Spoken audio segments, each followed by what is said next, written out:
وكتابه المجيد وفرقانه الحميد وقوله الحق. بسم الله الرحمن الرحيم.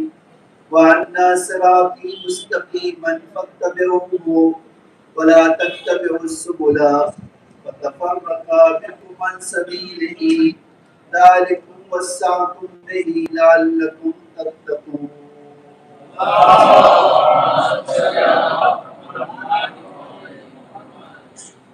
سورہ انعام کی آیت نمبر 152 میں ارشاد ہوتا ہے کہ اے میرے بندو اللہ صراطی مستقیم، اللہ کہتا ہے میرا راستہ سیدھا ہے، متبعو، میرا راستہ سیدھا ہے، بس اس راستے پہ چلو، اس راستے کی پیروی کرو۔ ولا تتبعوا السبل، اور الگ الگ طرح طرح کے راستے پہ چلنے کی کوشش نہ کرو۔ فتفرق بکم عن سبیلہ، اس لیے کہ یہ راستے تمہیں میرے واقعی اور حقیقی راستے سے دور کر دیں گے۔ ذالکم وصاکم بہ، اور اللہ کہتا ہے یہ میری وصیت ہے تم سے، میری وصیت یہ ہے کہ تم سیدھے راستے پہ چلو، لعلکم تتقون، شاید کہ تم باتقوا ہو سکو۔ کل جو ہے عالم اسلام میں امام صادق علیہ السلام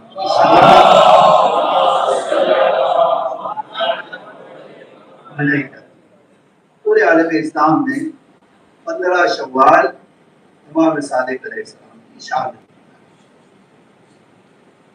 اسی آیت کے ذیل میں دیکھیں امامت آپ جانتے ہیں وہ عہدہ الہی ہے جس کا ہر قدم بہت حکمت سے بھرا ہوتا ہے، اور 114 سے 148 تک جو امام صادق علیہ السلام کا زمانہ تھا،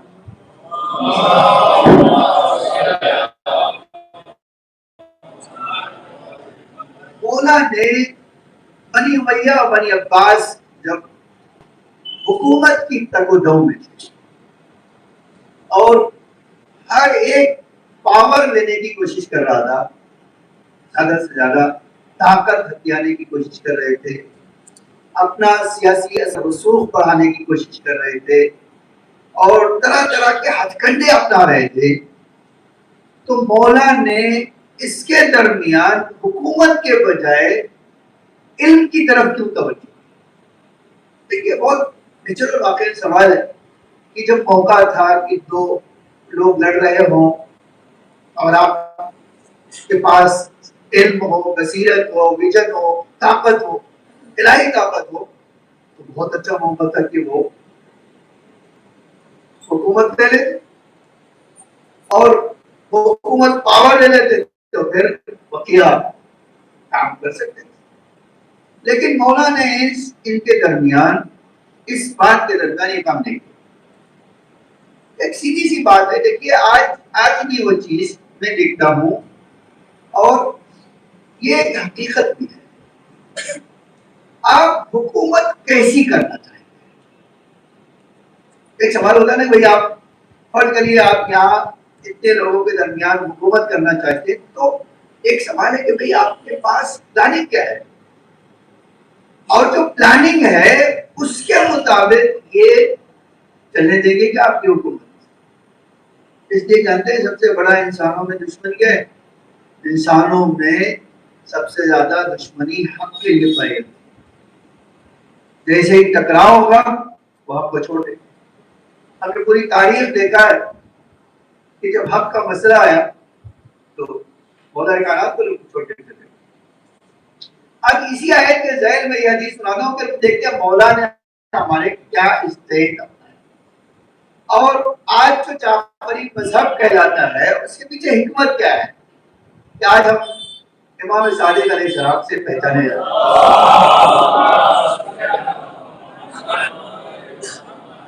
اسی آیت کے ذیل میں امام پنجم علیہ السلام فرماتے ہیں کہ ان ھذا الصراطی، یہ جو پیغمبر اللہ نے کہا ہے کہتے اس سے مراد قال علی بن ابی طالب، یہ صراط مستقیم کون ہے؟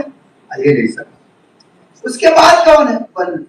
والأئمة من ولد فاطمہ، اور جو بیوی کی خاص اولاد ہیں وہ یہ راستہ یعنی ان کا راستہ. پھر اس کے بعد فرمایا دیکھو ہم صراط اللہ، یہی اولاد فاطمہ کا راستہ ہی صراط خدا ہے، اللہ کا راستہ ہے. فمن اباہم سلک السبل، اور جو اس راستے کو چھوڑ دے وہ اسی آیت میں ان راستوں کی طرف چل رہا ہے جو گمراہی کا راستہ ہے. یہ اب دیکھیے اس کے بعد والی حدیث بہت میرے لیے اور آپ کے لیے تو پیغمبر اکرم صلی اللہ علیہ وسلم سے ہے.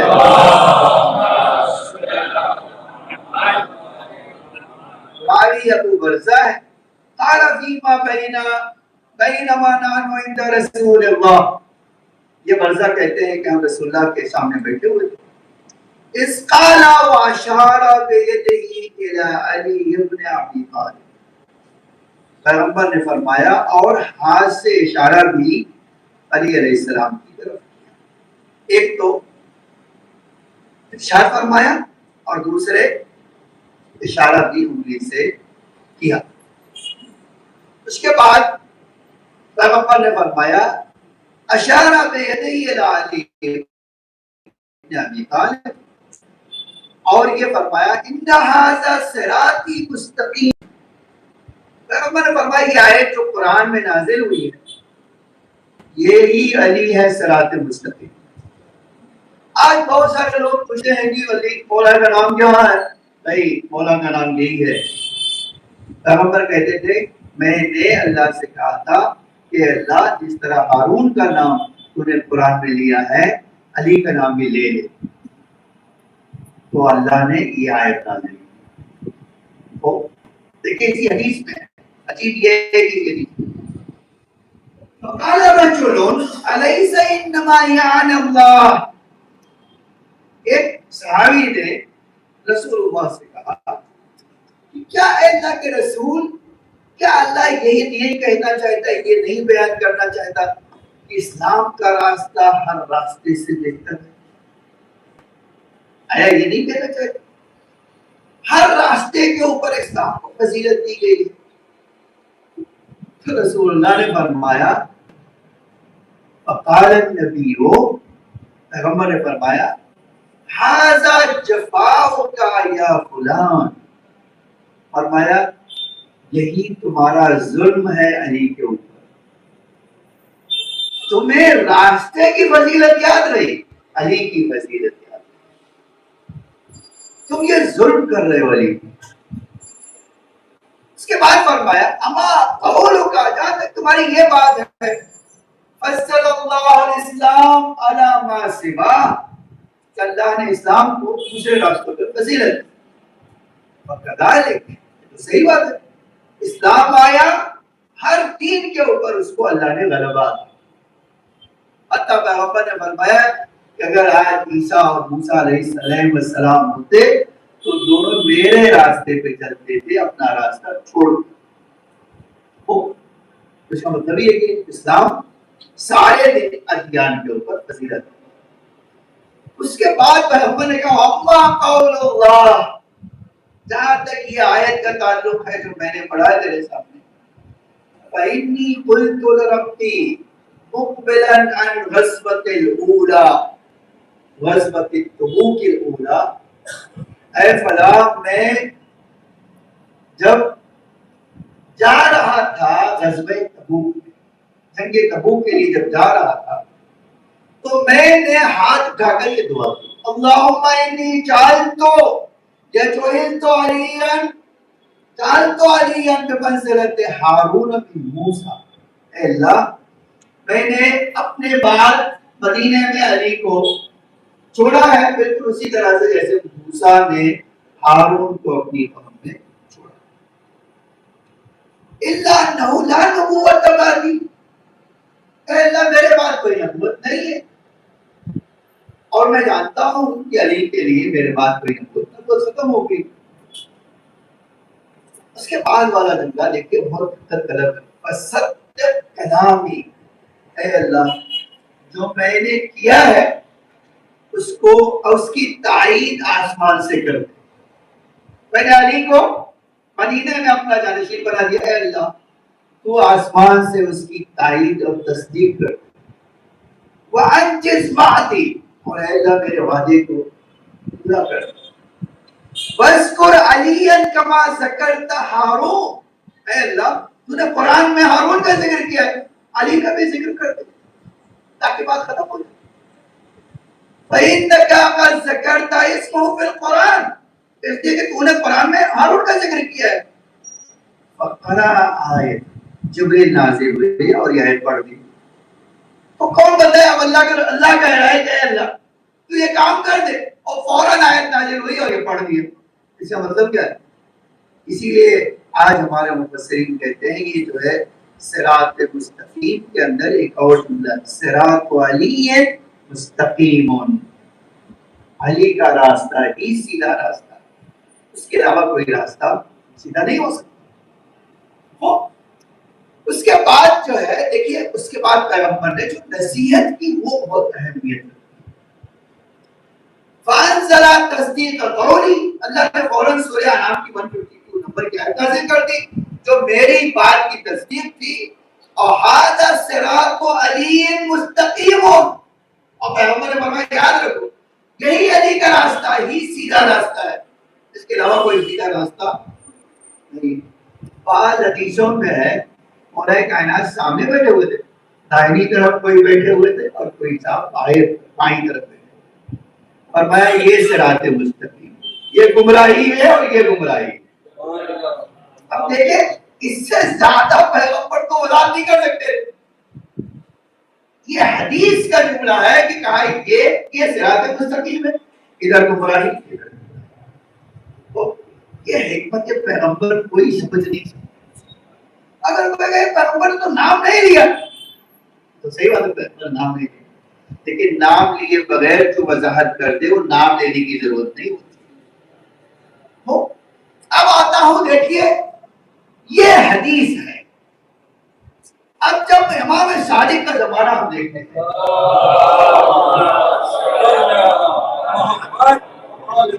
اب اس وقت میرے پاس بہت ٹائم نہیں, لیکن میں آپ کو سناتا تھا کہ دیکھیے بنی امیہ سن 41 ہجری کے بعد 41 ہجری میں مولانا محمد حسن علیہ السلام نے صلح کر لی یا زبردستی صلح کرنے پہ مجبور ہے. اس کے بعد بنی امیہ نے یہ اسلام کو وراثت بنا, وراثت ان کے باپ کی ملکیت بن گئی, اور انہوں نے جس طرح چاہا اسلام کو برباد کرنا انہوں نے. اب ظاہر سی بات ہے ایسی صورت میں اماموں کی حکمت کیا ہوتی ہے. دیکھیے 41 ہجری سے 61 ہجری تک 20 سال اور لگا, اور یزید آگے 61 ہجری کے امام سے امام حسین علیہ السلام نے اس 20 سال کے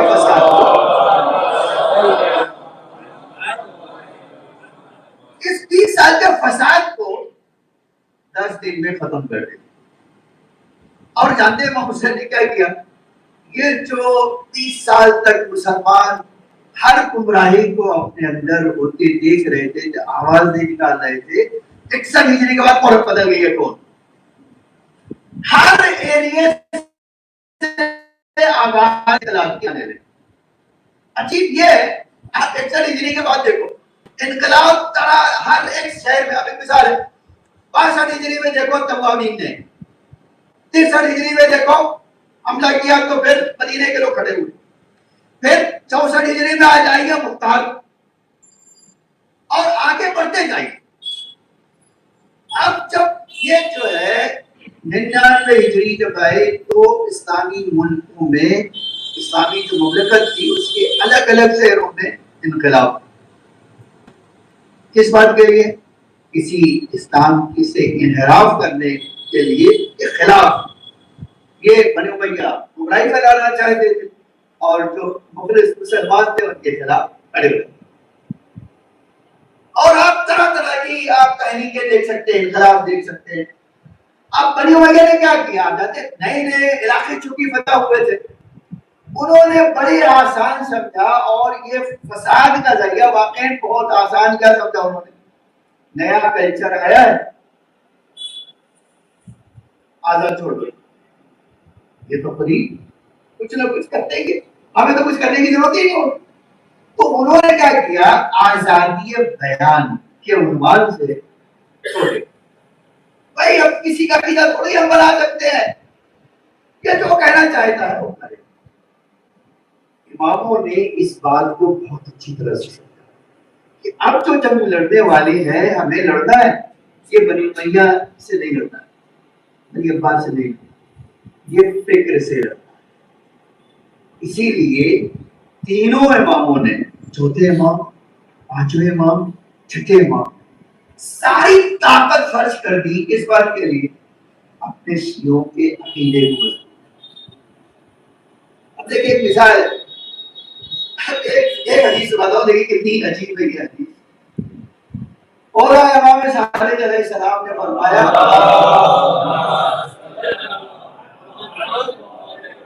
اگر کوئی مومن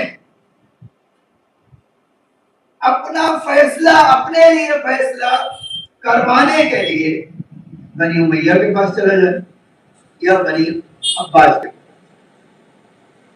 اور وہ بنی امیہ اور بنی عباس کیا کریں، حق فیصلہ دیں یا نہ حق، مولا کہتے ہیں اگر حق بھی فیصلہ دیں گے تو تمہارا اسلام سے کچھ لینا دینا نہیں، تم اسلام سے باہر نکل جاؤ۔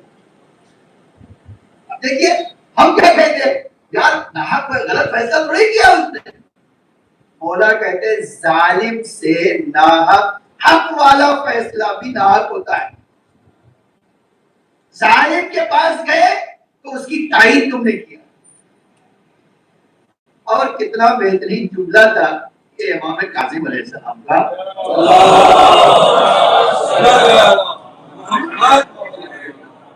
اور صفوان جمال آ جاتے ہیں، ان کا نام بھی بہت مشہور ہے، صفوان اونٹ کرائے پہ دیتے تھے اور حج کے لیے کرائے پہ دیا، اس کو خلیفہ کے کارندوں کو حج کرنا تھا، انہیں اونٹ کرائے پہ چاہیے تھا، اور کس نے لیا اونٹ کرائے پہ، صفوان نے۔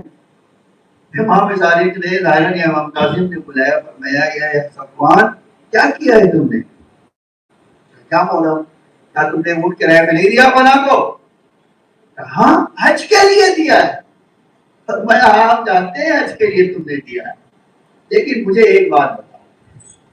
اس نے کہا کیا تم چاہتے ہو یا نہیں کہ وہ جو کرائے پہ لیا ہے جب تک وہ قافلہ پلٹ کے نہ جائے اور تمہاری اجرت دے نہ دے اس کی زندگی باقی رہے؟ ہمارا ہاں ہونا، میں تو یہ چاہتا ہوں کہ میری کم سے کم اجرت دے کے مر جائے۔ فرمایا اتنی تمنا کرنا بھی اسلام سے باہر نکلنے کا سبب بنتا ہے۔ اب آپ مجھے آج کا زمانہ دیکھیے، ایک نظر ڈالیے عالم اسلام پر، آج واقعی ایک عالم اسلام پر ایک نظر ڈالیے، جو کہتے ہیں کہ ہم مکے مدینے کے پرچم کو اپنے ہاتھ پہ لیے ہوئے، حرمین شریفین کے خادمین ہیں۔ خادم کون ہے؟ جن کا خدا اللہ نہیں ہے، امریکہ ہے۔ آخر یہ دیکھیے سیکورٹی، جس خدا نے مکے کی سیکورٹی کا میں میرا گھر ہے، اور اسی سے اہل بیت کا راستہ اور دشمنوں کا راستہ کیسے واضح ہو جاتا ہے۔ جناب ابو عبد المطلب، آپ کبھی سوچئے ابرہا آیا حملہ کرنے کے لیے، اس سے مدد مانگنے نہیں گئے، اس نے کہا کہ بھائی آپ میرے پاس کیوں آئے؟ کہا تمہارے گنڈوں نے ہمارے اونٹ کو پکڑ لیا ہے، ہمارے اونٹ چھوڑ دو۔ سردار قریش، مکے کے سردار، میں نے تو سوچا تھا آپ مکے کو بچانے آئے ہیں۔ کہا جی نہیں، میں مکے کو بچانے نہیں، میں اپنے اونٹ بچانا، اس لیے اونٹ کا مالک میں اور اس گھر کا مالک خدا ہے۔ میں اس خدا سے کہوں گا جس کے پاس اتنی طاقت ہے کہ تیری اس لشکر کو بھوسا بنا دے، آرڈر بنا دیں. اور دیکھیے کیا ہوا. آج یہ لوگ جو کہتے ہیں وہ حرمین شریفین کے خادم ہیں، یہی خادم ہے، کہ آج واقعی کتنی بے شرمی کی بات ہے کہ مکے کی سیکورٹی یہودیوں کے ہاتھ میں. وہ فیصلہ کریں گے کہ ایک مسلمان کو مکے میں کیسے آنا چاہیے. آپ کیا کہیں گے؟ یہ تحفظ کا فیصلہ قبول نہیں کرنا تو کہے گا اسلام. اللہ خود کہتا ہے کہ میں اگر حق کا فیصلہ لینے کے لیے پاس ظالم کے پاس گئے تو تمہارا اللہ اور اس کے دین سے کوئی تعلیمات الہی سے کوئی تعلق نہیں. اسی لیے ہمارے اماموں کی سیرت کیوں کہتے ہیں کہ مولا کی سیرت کو اپنا. اور مولا نے اس طرح کی حدیثیں کس زمانے میں کہی؟ جب بنی امیہ لڑ رہے تھے اور بنی عباس. حتیٰ اہل بیت زید جو ہے، زید کوفہ میں بنی امیہ کے خلاف کھڑے ہوئے. اور آپ جانتے ہیں زید کے بابا نے، ٹھیک ہے، اور زید کا بیٹا بھی یحییٰ ابن زید بھی یہ امام صادق کے پاس آئے، بولے آپ ہماری بھائی کی. فرمایا میں نہیں کروں گا، یہ کام نہیں کروں گا. تو کہا امام آپ کیسے ہیں؟ فرمایا امام وہ نہیں جو تمہاری خواہش پہ چلے، امام وہ ہے جس کی خواہش پر تمہیں چلنا چاہیے. یہ تمہارا کام نہیں ہے اور تم مارے جاؤ گے اور تم یہ کام نہ کرو، ہماری حکمت عملی کو. آج آپ دیکھیں دنیا میں مولا نے اپنی حکمت عملی کے ذریعے سے ساری دنیا کو کیا کر دیا؟ جعفری فقہ سے بھی، جعفری دین سے بھی واقف کرا. اور بنی امیہ اور بنی عباس کی فکریں کیا ہو گئی؟ دفن ہو گئی. کیسے؟ اپنی حکمت. آتے ہیں دوسرے خطبے میں اور چند باتوں کا اشارہ کر کے بات مکمل کر لیتے ہیں. بسم اللہ الرحمن الرحیم. قل هو اللہ احد اللہ الصمد لم یلد ولم یولد ولم یکن له کفوا احد. اللهم صل علی محمد وعلى محمد. اللهم صل علی محمد وعلى محمد. اللهم صل علی محمد وعلى محمد. لا حول ولا قوة إلا بالله العلي العظيم. أعوذ بالله السميع العليم من الشيطان الرجيم. بسم الله الرحمن الرحيم. الحمد لله الذي هدانا لهذا وما كنا لنهتدي لولا أن هدانا الله. لقد جاءت رسل ربنا بالحق والصلاة والسلام والتحية والإكرام على بشير النذير والسراج المنير حبیب الہ العالمین ابی القاسم المصطفى محمد. اللهم صل على محمد وعلى آلہ الطیبین الطاہرین المعصومین المظلومین الغر الميامین. لا سیما الامام المبین بقیۃ اللہ فی الارض الحجۃ الثانی عشر الامام المہدی المنتظر.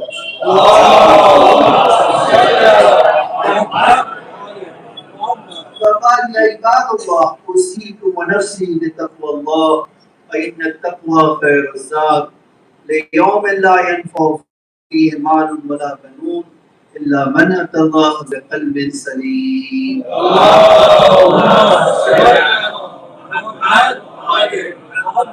مولا نے ایک کام جو اور کیا وہ اپنے شیعوں کو بیلنس کرنے سے. دیکھیں اس زمانے میں جانتے ہیں بنی امیہ نے ایک کام اور کام کیا. اہل بیت کی مقام اور منزلت کو دو طرف لے جانے کے، یا ان کو عام انسان بتا دیں یا ان کو اللہ ہی بتا دیں. تو بنی امیہ نے کچھ لوگوں کو باقاعدہ ان کی فکروں کو منحرف کرنے کے لیے کیا کیا؟ غلو کا سہارا. باقاعدہ کہتے تھے یہ مولا یہ خدا ہے بھائی، یہ مردوں کو زندہ کر سکتا. اور اب ایسی صورت میں اہل بیت کا مقام جو ہے ایک مقام مرتبہ ہے، ان کا ایک شان ہے. اور اب اسی طرح سے اس شان کو ختم کرنے کے لیے کیا ان کو اللہ بنا رہا ہے تاکہ صحیح فکر سے منحرف کر دے. دوسری طرف سے آج آپ دیکھ لیجیے مسلمانوں کیا کرتے ہیں, پیغمبر تو ہمارے بڑے بھائی تھے, یہ ہے نا کہ دونوں باتوں سے باہر نکالنے کے لیے مولا نے فرمایا یاد رکھو تالیوں پر اللہ کی لعنت ہو, جو غلو کرے اس پر اللہ کی لعنت ہو, اس کا اہل بیت سے کوئی نہیں. تو ایک مقابلہ جو ہے مولا کا دیکھیں فکری انحراف تھا. اگر کوئی غلط سوچ کا حامل ہو تو اپنے جوانوں کو اس غلط سوچ سے بچائے. آج بھی ضرورت ہے. آج آپ دیکھیں میں تعجب ہوا ہمارے جوانوں میں سے کچھ کہتے ہیں, کچھ کہنے لگے ایران کو مثال کے طور پہ مسلمانوں کے اوپر حملہ نہیں کرنا چاہیے. ہر مسلمان اور ہے کہ اچھا ہوا ہے دھیرے دھیرے ہی کوئی بات حقیقت پہ پہنچتی ہے. آج کسی نے کسی خلیجی ملک نے سے کسی نے رپورٹر نے پوچھا کہ بھئی ایران تم پر حملہ کر رہا ہے, نہیں آپ غلط کہہ رہے ہیں, وہ امریکہ کا حملہ کر رہا ہے جو ہماری زمین پہ قبضہ کر کے, تو ہمارے اوپر حملہ نہیں کر رہا, غلط کہہ رہے. تو جو چیزیں دشمن بھی سمجھ گیا وہ ہمارے بچے نہیں سمجھ رہے.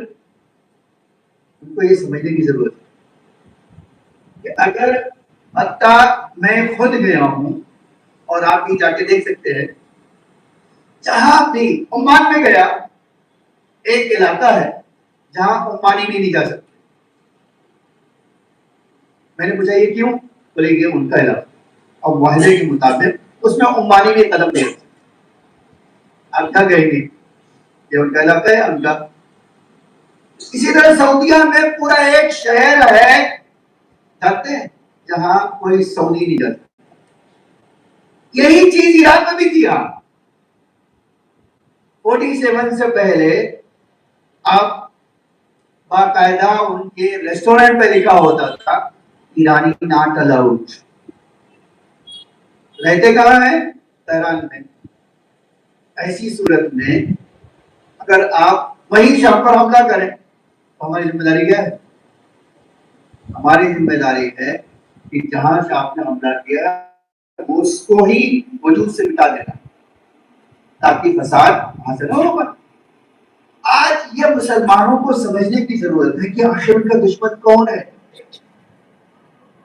کون واقعی ان کا دشمن. اور دیکھیے ہر جگہ اسلحہ لے کے لڑائی نہیں ہوتی ہے. اماموں نے سکھایا ہمارے کہ فکری لڑائی کی اسلحے کی لڑائی سے زیادہ طاقتور ہے, اور اگر فکری لڑائی میں آپ جیت گئے تو اسلحے سے کوئی ہرا نہیں سکتا. آج اس کی ایک مثال ایران پیش کر رہا ہے کہ ہم سپر پاور سے خالی اسلحے سے نہیں لڑ رہے, ہم اپنے عقیدے سے لڑ رہے ہیں. اور دھیرے دھیرے صحیح مسلمانوں کی اکثریت نے یہ سمجھ لیا ہے کہ حق اور باطل کی جنگ میں ہمیشہ حق کامیاب ہوتا ہے, کبھی باطل کامیاب. لیکن ہمیں ایک جملہ کہہ کے بعد مکمل کہتا ہے ہمیں یہ اپنی ذمہ داری نہیں ہوتا. ہر بندے کی ذمہ داری, ہر بندے کا ایک وظیفہ ہے, وہ وظیفہ پورا. وہ کیا ہے, ہم مظلوموں کے ساتھ کھڑے رہیں. اگر ہم مدد کر سکتے تو, چاہے مشترک مدد کرنا ہو, چاہے آپ ایک کمنٹس لکھ کر مدد کر رہے ہوں. اس لیے کیا جانتے ہیں, جناب ابراہیم کو آگ میں ڈالا گیا تو میڈک نے پانی اپنے منہ میں لے کر خدک خدک کے جا رہا ہے آگ بجھانے.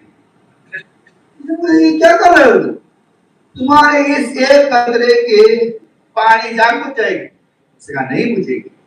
تو پھر کیوں لے جا رہے ہیں؟ کہ یہ بتانے کے لیے کہ اے اللہ میں تیرے خلیل کے ساتھ ہوں, میں تیرے اس دوست کے ساتھ, ان کے ساتھ نہیں ہوں جنہوں نے آگ بھڑکائی. عزیزان گرامی, آج کا زمانہ یہی ہے. ایک کمنٹ ہی آپ کو بتانے کے لیے کافی ہے کہ میں ان ظالموں کے ساتھ. اللہ مجھے اور آپ کو جیسا ائمہ ہمارے فرماتے تھے ہمیں مظلوموں کے ساتھ کھڑا رکھے, ظالموں کے ساتھ کھڑا نہ رکھے. اللهم صل على محمد عبدك ورسولك وامينك وصفيك وحبيبك بالقاسم المصطفى محمد.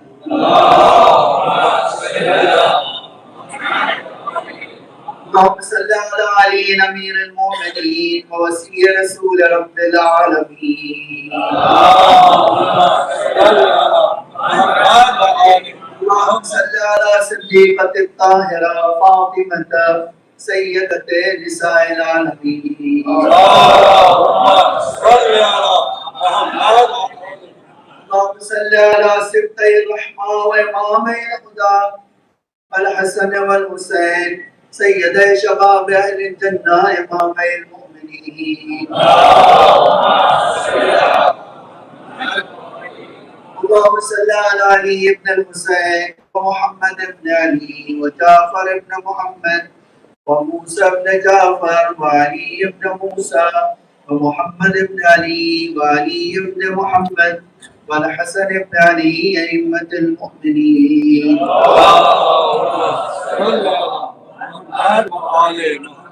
اللهم صل على ولي أمرك القائم المعظم الولد للمنتظر إمام المؤمنين.